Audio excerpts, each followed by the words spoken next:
আজকের ছোট গল্প সৌন্দর্য। মা, ও মা, তাড়াতাড়ি করো, কত দেরি হয়ে গেল বলো তো। বাবা ঠিক অফিস থেকে বেরিয়ে পৌঁছে গেছে এতক্ষণ। মাম্পির তাড়াহুড়োতে কোনো রকমেই শাড়িটা জড়িয়ে পায়ে চটি গলালো মিতা। আজ মাম্পি ভীষণ এক্সাইটেড। বাবা আজকে ওকে ল্যাপটপ কিনে দেবে। বাবা বলেছিল তোমার 10th হয়ে যাক, তারপর তোমায় পার্সোনাল ল্যাপটপ কিনে দেব। অটোতে যেতে যেতে মাম্পি বলে ওঠে, মা, কেন তুমি একটুও সাজো না বলো তো? যেমন বাড়িতে থাকো ঠিক তেমন করেই বাইরে বেরিয়ে আসো, খালি শাড়িটা বদলেছ এতটাই। মিতা বলল, ও মা, আমি আবার কি সাজবো? জোর করে তো ধরে আনলি, আমি কি বুঝি ল্যাপটপের বল? মিতারা দোকানে পৌঁছে দেখে পলাশ আগেই পৌঁছে গেছে। ল্যাপটপ কিনে দোকান থেকে বিরিয়ানি নিয়ে ফেরা হলো। মাম্পির আর তর সয় না, কতক্ষণে গিয়ে নিজের ল্যাপটপ খুলবে। রাত্রে খাওয়া দাওয়ার পর ড্রেসিং টেবিলের সামনে বসে মিতা চুল আঁচড়াচ্ছে।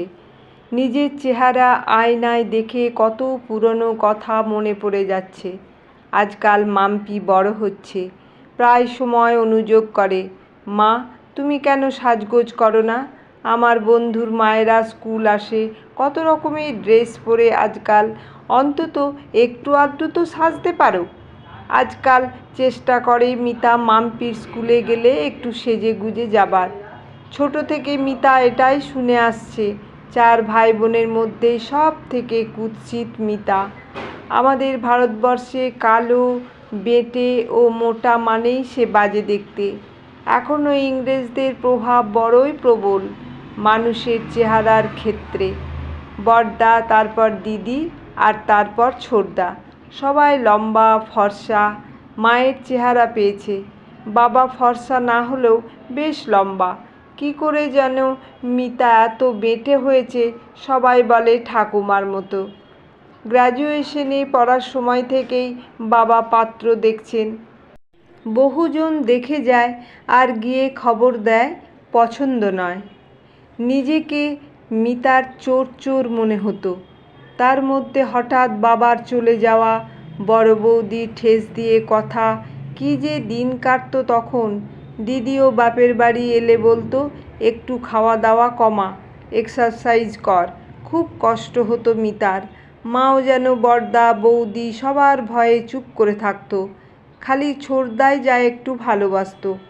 ছোটদার বন্ধু ছিল পলাশ, দারুণ চেহারা, রেলওয়েতে কাজ করত, দুর্দান্ত ফুটবল খেলতো, সবার প্রিয় পরোপকারী।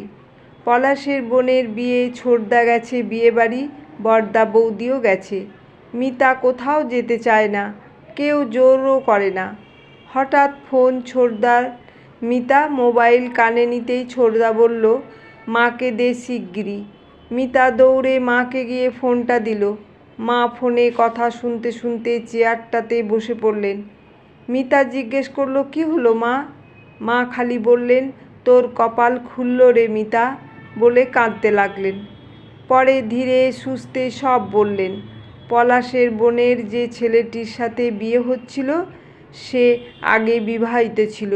বিয়ের মণ্ডপে ওই আগের বউটি পুলিশ নিয়ে আসে, একটি বাচ্চাও আছে তার। পুলিশ সেখান থেকেই বরকে অ্যারেস্ট করে নিয়ে যায়। সবাই তখন বলে লগ্নভ্রষ্টা মেয়ে, পরে বিয়ে হওয়া মুশকিল হবে।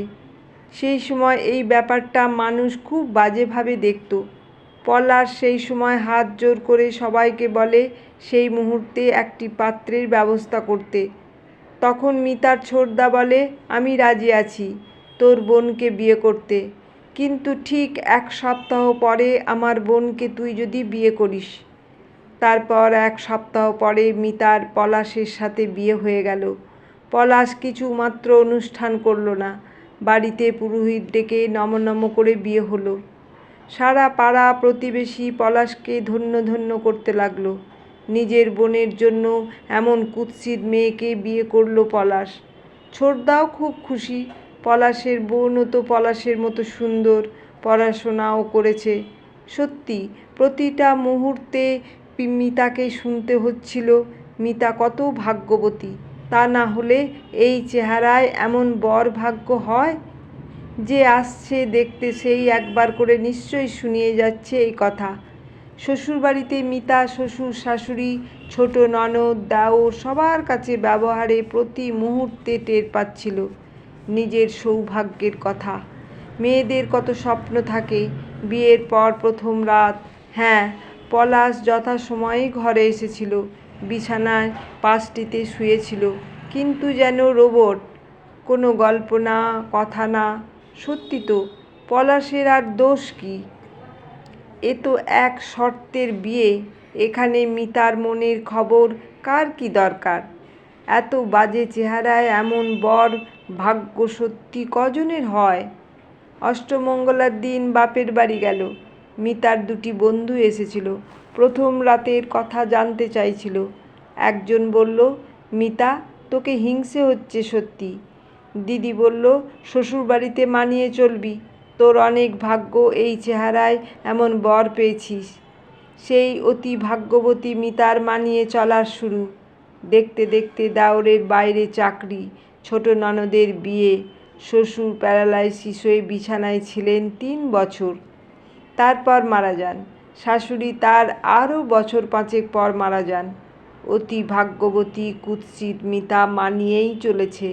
তবে হ্যাঁ, শরীরের নিয়মে পলাশ কাছে এসেছে, মিলিত হয়েছে। আসলে রাত্রের অন্ধকারে বেঁটে মোটা কালো কোনোটাই দেখা যায় না তো, সেটাও বিয়ের প্রায় বছর 2 পর। কিন্তু মনটা কখনোই পায়নি পলাশের।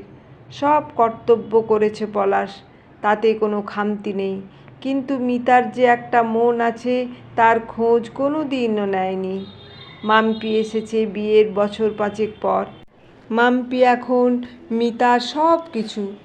হঠাৎ পলাশের গলা, কি হলো?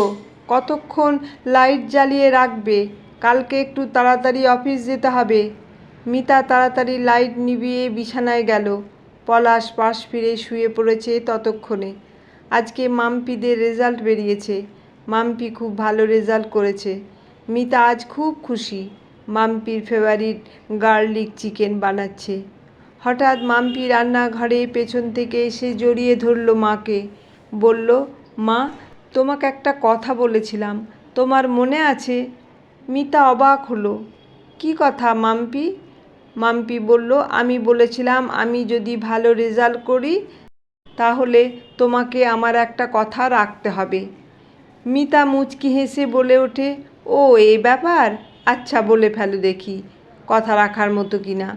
মাম্পি চেঁচিয়ে ওঠে, মা, এটা ঠিক হচ্ছে না কিন্তু, তুমি কথা দিয়েছিলে কিন্তু।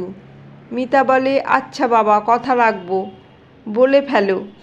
মা, প্লিজ, তুমি আজ আমার সাথে পার্লার যাবে, তুমিও হেয়ার কাট করবে, আইব্রো করবে। প্লিজ মা, তুমি কেন এমন করে থাকো? আমার এই কথা তোমায় শুনতেই হবে। মিতা বলে উঠল, আচ্ছা আচ্ছা, সে দেখা যাবে, এখন তো ছাড় আমাকে, চিকেনটা পুড়ে যাচ্ছে। পরের দিন জীবনেই প্রথম মিতা পার্লারে গেল নিজের জন্য। এতদিন মাম্পির হেয়ার কাট করাতে যেত। পার্লার থেকে বাড়ি ফিরে মাম্পি বলল, মা, তুমি জানো না তুমি কত সুন্দর। তুমি কেন ভাবো তুমি দেখতে ভালো না, তাই তোমাকে সাজতে নেই? আমি এখন অনেক কিছু বুঝি মা। যে ফর্সা লম্বা সে খালি সুন্দর, সেই খালি সাজতে পারবে। চেহারাটি কি আমরা নিজেরা তৈরি করি?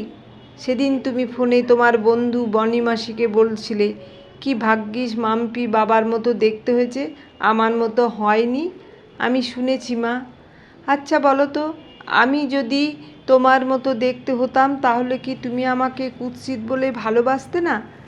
তাকিয়ে দেখো আয়নার দিকে, শুধু একটু হেয়ার কাট করেছো, ফেসিয়াল করেছো, দেখো কত কনফিডেন্স এসে গেছে তোমার মধ্যে, কত ভালো লাগছে।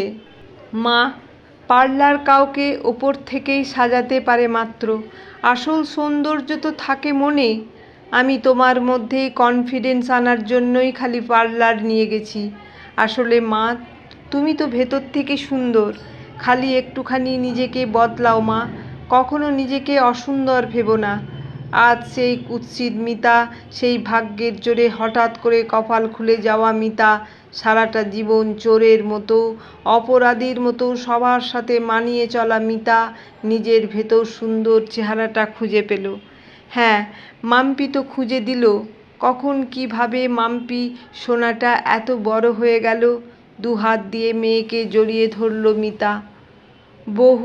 বহুদিন পর ভেতরের সমস্ত দুঃখ, অভিমান চোখের জল হয়ে গলে বেরিয়ে এলো। যেন সমস্ত নকল সৌন্দর্যের ওপর আসল সৌন্দর্যের জয় হলো।